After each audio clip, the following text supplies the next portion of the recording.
Hello दोस्तों, आप लोग कैसे हैं। आशा करता हूं कि आप लोग अच्छे होंगे। मैं विटामिन चैप्टर पढ़ा रहा था और विटामिन में मैंने फर्स्ट पार्ट में पूरे विटामिन के बारे में बताया था और विटामिन ए और डी पढ़ा दिया था। इस पार्ट में हम लोग पढ़ने वाले हैं विटामिन ई और के और विटामिन सी। फिर नेक्स्ट पार्ट में लाऊंगा, उसमें विटामिन बी की सभी यानी vitamin B1, B2, B3, B5, B6, B7, B9, B12 यानी सभी विटामिन बी वाले को कंप्लीट कर दूंगा। यहाँ पे चलिए चलते हैं। विटामिन ई की खोज जो है ना कि बायोसर ने किया था। बायोसर और एवास दो वैज्ञानिक हुआ करते थे, एवास और बायोसर। इन्होंने विटामिन ई की खोज किया था और विटामिन ई को ब्यूटी विटामिन भी कहते हैं। कौन सा विटामिन? Beauty vitamin. यानी जितने भी क्रीम वगैरह आते हैं ना उसके अंदर क्या होता है? ब्यूटी विटामिन ई होता है ना, जो चेहरे पे लगाया जाता है क्रीम वगैरह, उसमें ब्यूटी विटामिन यानी ई होता है, जिसे हम ब्यूटी विटामिन के नाम से जानते हैं। ऐसे ही जो बहुत सारे दवा या आपने फिल्मों में देखा होगा कि जो हीरो होते हैं, हीरोइंस होती हैं, वो अपने आंखों के ऊपर जो ककड़ी का कटा हुआ हिस्सा रख देते हैं ना, ठीक है, और बाकी चेहरे पे लेप लगा लेते हैं ना, वो जो एक प्रकार का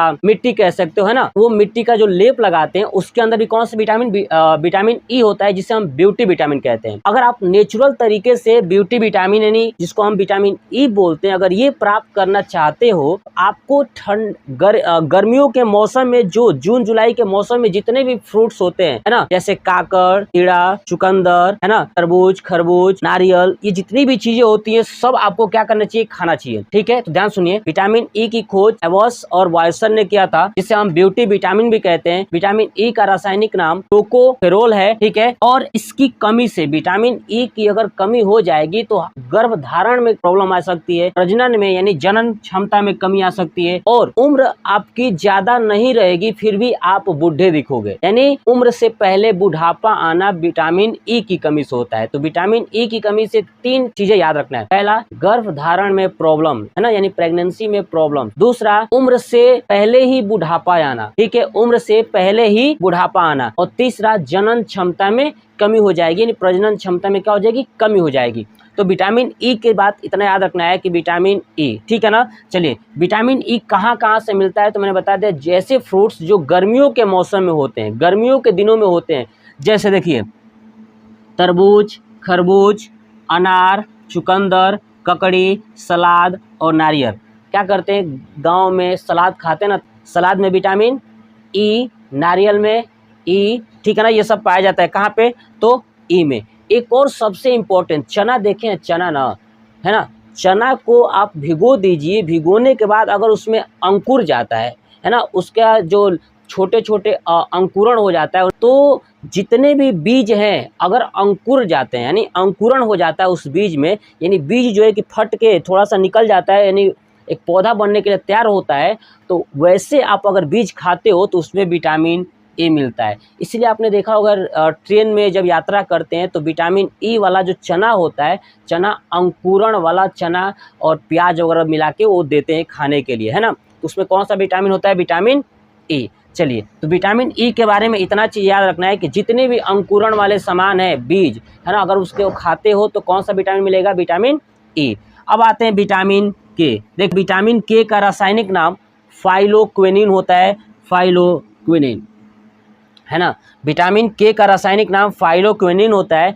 अगर विटामिन के की कमी हो जाती है तो ब्लड का थक्का नहीं बनेगा, है ना। विटामिन के की अगर कमी हो जाती है तो ब्लड थक्का नहीं बनेगा, यानी अगर उंगली कट गई तो ब्लड निकलता ही रहेगा। इसका मतलब कि विटामिन के की कमी हो गई है। तो विटामिन के हमें प्रयोग करना ही चाहिए, खाना ही चाहिए। दूसरा चीज़, विटामिन के कारण ही ब्रेन हेमरेज होता है। ब्रेन हेमरेज जो है क्या होता है? विटामिन के कारण ही होता है। मैंने नोट कर देखिए, ब्रेन हेमरेज और रक्त का थक्का जमना, है ना, यानी रक्त थक्का नहीं जमता है, जिसे हम हीमोफीलिया बोलते हैं। क्या बोलते हैं? हीमोफीलिया। हीमोफीलिया में क्या होता है? ब्लड थक्का ही नहीं होता है, क्लोटिंग ही नहीं होती है और ब्लड बहता ही जाता है। अब देखिए, इसके लिए क्या क्या आपको खाना चाहिए? तो चुकंदर खाना चाहिए, दूध खाना चाहिए, टमाटर खाना चाहिए, सब्जी खाना चाहिए, है ना। तो ध्यान रखना, विटामिन के जो है कि ज़्यादातर कहाँ? टमाटर के अंदर भी मिलता है। कहाँ मिलता है? टमाटर, हरी सब्जियों में। चुकंदर खाना चाहिए, दूध खाना चाहिए, है ना, दूध पीना चाहिए। इसमें कौन सा आ जाएगा? विटामिन के। तो विटामिन के से कौन कौन सी बीमारी? एक तो ब्रेन हेमरेज, दूसरा ब्लड का थक्का न जमना। विटामिन के का रासायनिक नाम फाइलोक्विनिन, ठीक है, और कहाँ मिलता है? तो चुकंदर में मिलता है, दूध में मिलता है, टमाटर में मिलता है, सब्जियों में मिलता है। ये सारी चीज़ें विटामिन के से आपको याद रखनी है।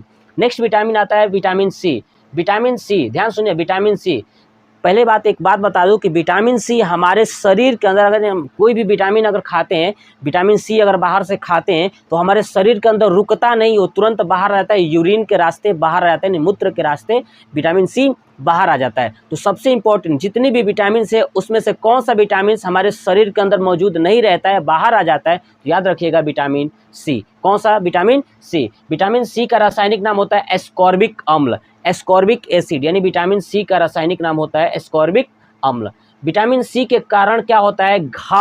घाव जो भरते नहीं है, घाव को भरने में सहायक है ना। अगर विटामिन सी की कमी हो जाती है तो आपके शरीर में अगर घाव हो जाता है, घाव बन जाता है तो सही नहीं होता है। इसका मतलब कि विटामिन सी होना ही चाहिए, क्या करने के लिए? घाव को भरने में सहायता करता है। तो याद रखिएगा विटामिन सी घाव को भरने में सहायता करता है। विटामिन सी आपको कहाँ से मिलेगा? तो ध्यान रखिए, खट्टे फल, जितने भी खट्टे फल खाएंगे उसमें क्या मिलता है? Vitamin C. कौन कौन सा? जैसे संतरा, नींबू, इमली, आंवला, अंगूर। ठीक है, अब आपको एक बात याद रखना है कि सबसे ज़्यादा विटामिन सी आंवला में मिलता है। कहाँ मिलता है?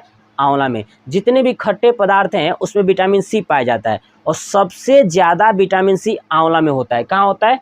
आंवला में। ये बहुत बार एग्जाम में पूछा गया है तो याद रखिएगा। और विटामिन सी की कमी के कारण क्या होता है? एक स्कर्वी रोग होता है। स्कर्वी, देखिए एक स्कर्वी का मतलब होता है कि जो मसूड़ा है ना, ये दांत वाला मसूड़ा, इससे खून आता रहता है ना, जैसे नॉर्मल भाषा में पायरिया बोलते हैं। स्कर्वी क्या होता है? तो मसूड़ों से खून आना। अगर आपके मसूड़ों से खून आ रहा है इसका मतलब विटामिन सी की कमी है। और विटामिन सी से ये जो खून आने लगेगा तो मतलब ब्लड रुकेगा नहीं, यानी घाव भरेगा नहीं, तो घाव को भरने में सहायता करता है तो विटामिन सी। अब आपको कुछ इंपॉर्टेंट फैक्ट मैं बताता हूँ। देखिए, अगर आप सब्जी ज़्यादा देर तक पकाते हैं तो विटामिन सी नष्ट हो जाता है। अगर कोई भी सब्जी को ज़्यादा देर तक पकाएंगे तो कौन सा विटामिन नष्ट हो जाएगा? Vitamin C. अगर कटी हुई सब्जी को अगर आप धो देते हैं तो विटामिन बी नष्ट हो जाता है। मैंने ये भी नोट कर दिया। देखिए, कटी हुई सब्जी को अगर धोते हैं तो विटामिन बी नष्ट हो जाता है, यानी विटामिन बी खत्म हो जाता है। तो आपको एक बात याद रखना है कि हमेशा सब्जी को काटने से पहले धोना चाहिए, है ना। क्या करना चाहिए? काटने से पहले धोना चाहिए, काटने के बाद नहीं धोना चाहिए। क्यों नहीं धोना चाहिए? क्योंकि विटामिन बी नष्ट हो जाती है। जो हमारे शरीर के लिए विटामिन बी बहुत ही ज़्यादा ज़रूरी है। जब नेक्स्ट पार्ट बताऊंगा तो उसमें विटामिन बी के बारे में आपको समझा दूंगा। ऐसे ही अगर आप सब्जियां ज़्यादा देर तक पकाते हो तो विटामिन सी नष्ट हो जाएगी। अगर आप सब्जियां ज़्यादा देर तक पकाओगे तो विटामिन सी नष्ट हो जाएगी, तो आपके शरीर के अंदर घाव जो होंगे वो सही नहीं हो सकता, और दूसरा मसूड़ों से खून आने लगेंगे। तीसरा चीज़ पॉइंट देखिए, दूध, अंडा और मांसाहारी में विटामिन सी नहीं पाया जाता है। याद रखिएगा, दूध, अंडा और मांसाहारी जितनी भी चीज़ें हैं उसके अंदर विटामिन सी नहीं पाया जाता है। यानी अगर आप मांस खाते हो, दूध पीते हो, अंडा खाते हो तो उसके अंदर विटामिन सी नहीं पाया जाता है। ठीक है, तो ये थी हमारी पूरे विटामिन से संबंधित, यानी अभी मैंने बताया ई, के और विटामिन सी। नेक्स्ट पार्ट में मैं लाऊंगा विटामिन बी से संबंधित संपूर्ण जानकारियाँ। तो आपको ये वाला विटामिन का सेकेंड पार्ट कैसा लगा कमेंट बॉक्स में कमेंट करके ज़रूर बताइएगा। जय हिंद, जय भारत, वंदे मातरम।